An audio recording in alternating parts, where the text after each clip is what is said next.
Là, les chefs des prêtres et les notables juifs se présentent devant lui et ils portent plainte contre Paul. Ils insistent et demandent à Festus.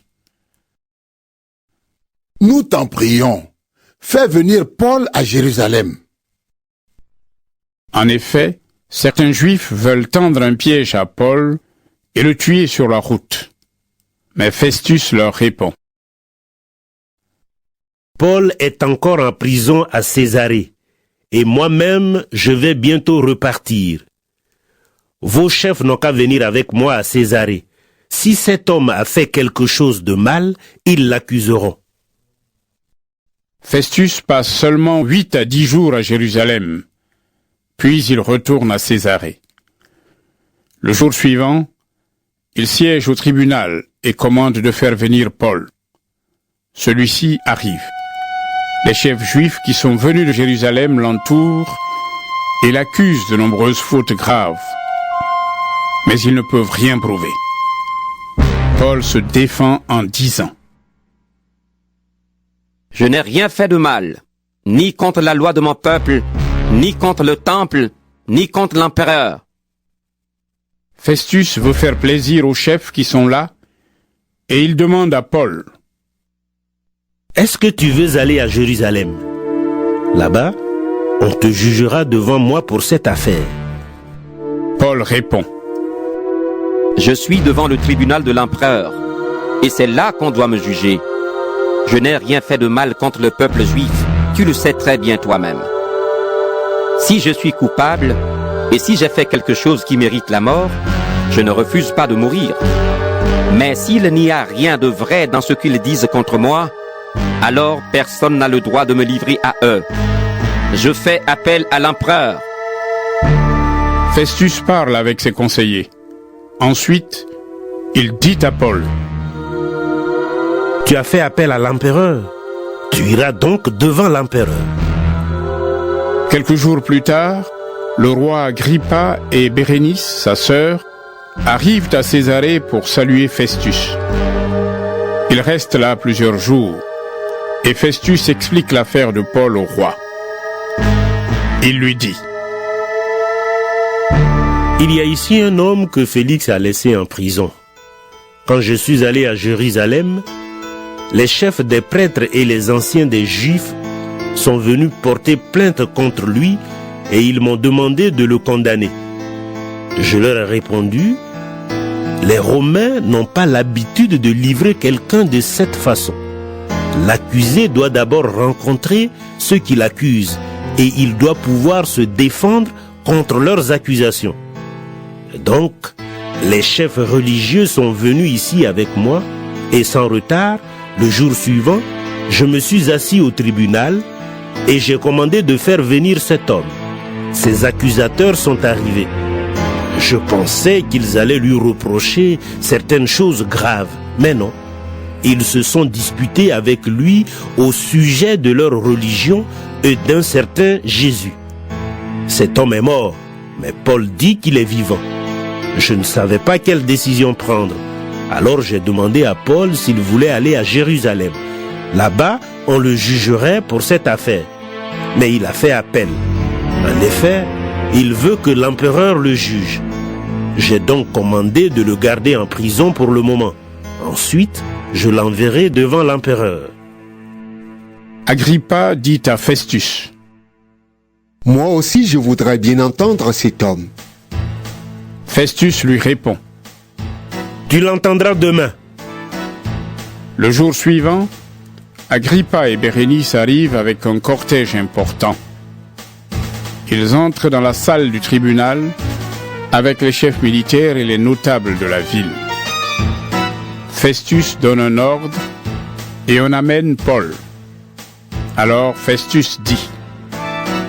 Roi Agrippa, et vous tous qui êtes là avec nous, regardez cet homme. Toute la foule des Juifs est venue me voir à son sujet à Jérusalem et ici en criant « Il n'a plus le droit de vivre ». Moi je trouve qu'il n'a rien fait pour mériter la mort. Mais il a fait appel à l'empereur. J'ai donc décidé d'envoyer cet homme auprès de lui. je ne peux rien écrire de sûr à son sujet.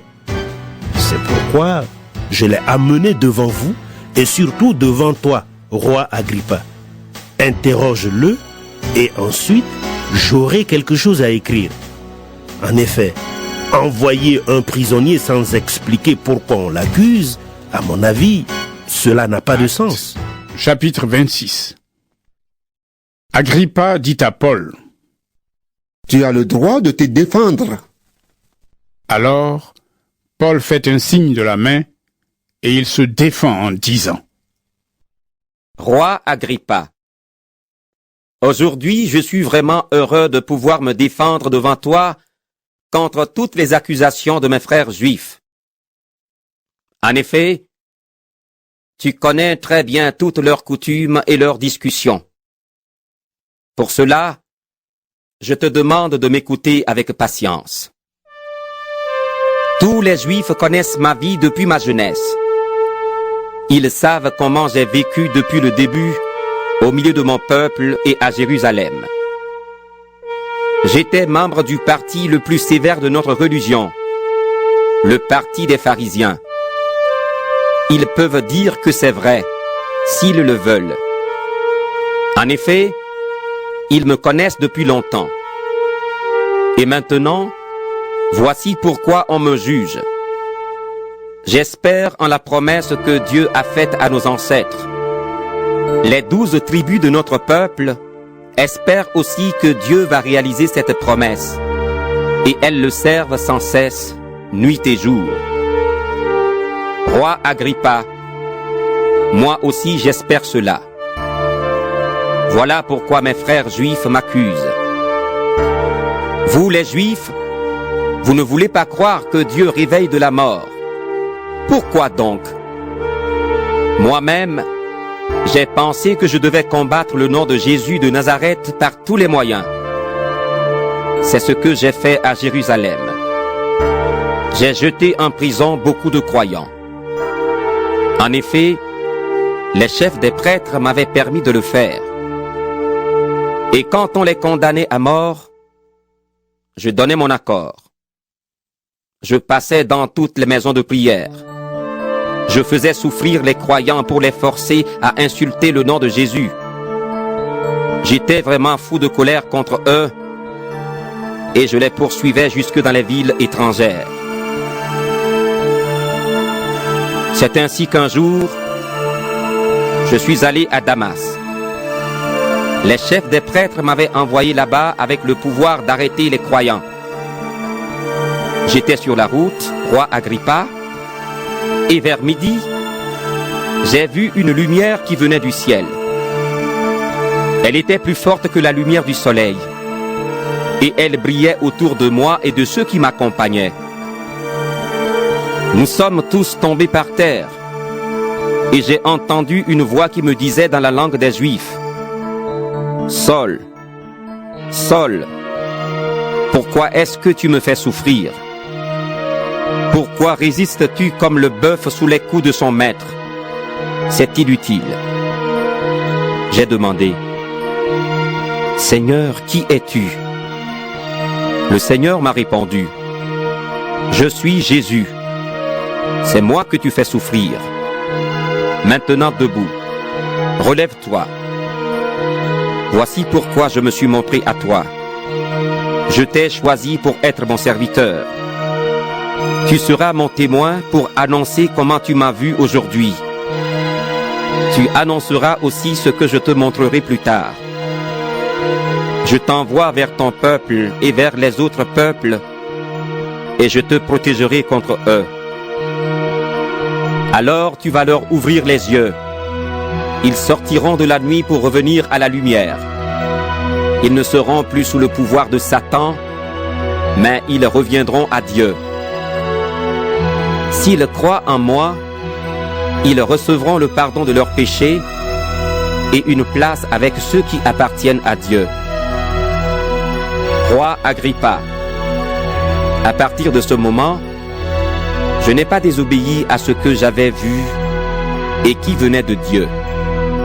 Au contraire, voici ce que j'ai dit d'abord aux gens de Damas, puis de Jérusalem aux habitants de toute la Judée et aux peuples qui ne connaissent pas Dieu. Changez votre vie et tournez-vous vers Dieu. Faites de bonnes actions pour montrer que vous avez changé votre vie. À cause de cela, les Juifs m'ont arrêté dans le temple et ils ont essayé de me tuer. Mais jusqu'à aujourd'hui, Dieu m'a toujours aidé et je continue à être son témoin devant tous, les petits et les grands. Les prophètes et Moïse ont parlé de ce qui devait arriver. Moi, je ne dis rien de plus. Je dis seulement, le Messie a souffert. Il s'est levé le premier de la mort. Et il doit annoncer la lumière à notre peuple et aux autres peuples. Paul est en train de se défendre de cette façon, quand Festus se met à crier. Paul, tu es fou. Tu as trop étudié et tu deviens fou. Paul lui répond. Excellence, je ne suis pas fou. Je dis des paroles sages et raisonnables. Le roi est au courant de tout cela. C'est pourquoi je parle avec assurance devant lui. Je suis sûr qu'il connaît toutes ces choses. En effet, cela n'est pas arrivé dans un endroit caché. Eh bien, roi Agrippa, est-ce que tu crois aux paroles des prophètes? Tu y crois, je le sais. Agrippa répond à Paul. Bientôt, tu vas me persuader de devenir chrétien. Paul lui dit. Ah, si seulement cela arrivait tôt ou tard, avec l'aide de Dieu.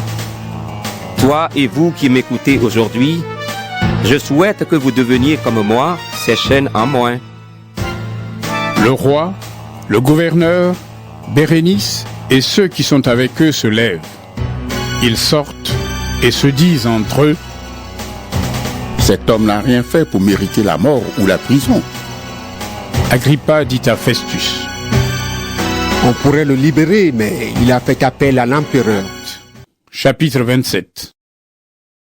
On décide que nous allons partir en bateau pour l'Italie.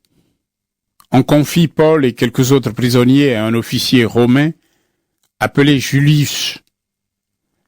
Il fait partie d'un groupe de soldats au service de l'empereur. Nous montons sur un bateau de la ville d'Adramite qui doit aller vers les ports de la province d'Asie. Puis, nous partons. Il y a avec nous Aristarque, un Macédonien de Thessalonique. Le jour suivant, nous arrivons à Sidon. Julius est bon avec Paul. Il lui permet d'aller voir ses amis et de profiter de leur service. Ensuite, nous repartons. Mais les vents soufflent contre nous. Alors nous passons du côté abrité de l'île de Chypre.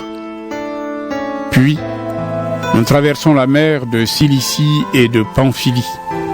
Et nous arrivons à Myre, en Lycie. Là, l'officier romain trouve un bateau d'Alexandrie qui va vers l'Italie. Il nous fait monter sur ce bateau. Pendant plusieurs jours, nous avançons lentement et nous arrivons avec beaucoup de difficultés devant la ville de Cnide. Mais le vent nous empêche de continuer dans cette direction. Alors nous allons vers le côté abrité de l'île de Crète, en passant par le cap Salmoné. Nous suivons la côte difficilement et nous arrivons à un endroit appelé les Bons Ports, près de la ville de Lasée. Mais nous avons perdu beaucoup de temps et cela devient dangereux de continuer le voyage. En effet, le jour du jeûne de septembre est passé. Paul veut donner son avis et il dit: Mes amis, je vois bien que le voyage va être dangereux. Le bateau et ses marchandises vont être abîmés et nous risquons même de perdre la vie. Mais l'officier romain fait plus confiance au capitaine et au propriétaire du bateau qu'aux paroles de Paul. De plus, le port n'est pas bon pour y passer la mauvaise saison. Donc, presque tous les gens du bateau décident de repartir de là. Ils veulent